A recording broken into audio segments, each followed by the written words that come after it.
Praise the Lord. Hallelujah.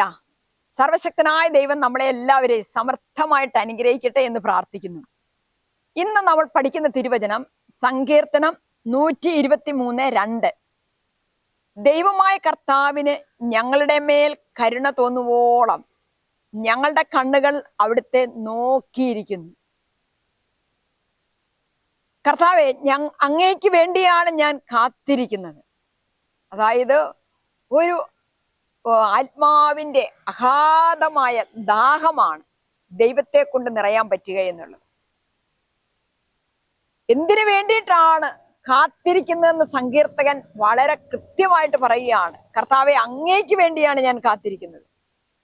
ദൈവമായ കർത്താവിന് ഞങ്ങളോട് കരുണ തോന്നുവോളം ഞങ്ങളുടെ കണ്ണുകൾ അവിടുത്തെ നോക്കിയിരിക്കുന്നു.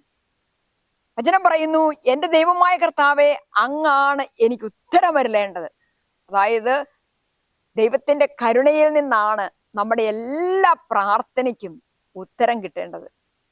ആകയാൽ പ്രിയപ്പെട്ടവരെ, ദൈവത്തിന്റെ കരുണയിൽ നമുക്ക് എത്രത്തോളം ശരണപ്പെട്ട് ദൈവത്തിന്റെ കരുണയുടെ ആ നിമിഷത്തിന് വേണ്ടിയിട്ട് കാത്തിരിക്കാൻ സാധിക്കുന്നുവോ അതിനനുസരിച്ച് നമ്മുടെ ജീവിതം അനുഗ്രഹിക്കപ്പെടും, ധന്യമാകും. സങ്കീർത്തകൻ പറയുന്നു 75:6-7 വാക്യങ്ങളില്, കിഴക്ക് നിന്നോ പടിഞ്ഞാറ് നിന്നോ മരുഭൂമിയിൽ നിന്നോ അല്ല ഉയർച്ച വരുന്നത്, ഒരുവനെ ഉയർത്തുകയും അവരനെ താഴ്ത്തുകയും ചെയ്യുന്ന വിധി നടപ്പിലാക്കുന്നത് ദൈവമാണ്. നമ്മുടെയൊക്കെ ജീവിതത്തിൽ ചിലപ്പോൾ പരാജയങ്ങൾ ഉണ്ടാകുന്നു, താഴ്ത്തപ്പെടുന്ന അനുഭവങ്ങൾ ഉണ്ടാകുന്നു. മറ്റു ചിലർക്ക് ഒരുപാട് ഉയർത്തപ്പെടുന്ന അനുഭവങ്ങൾ ഉണ്ടാകുന്നു.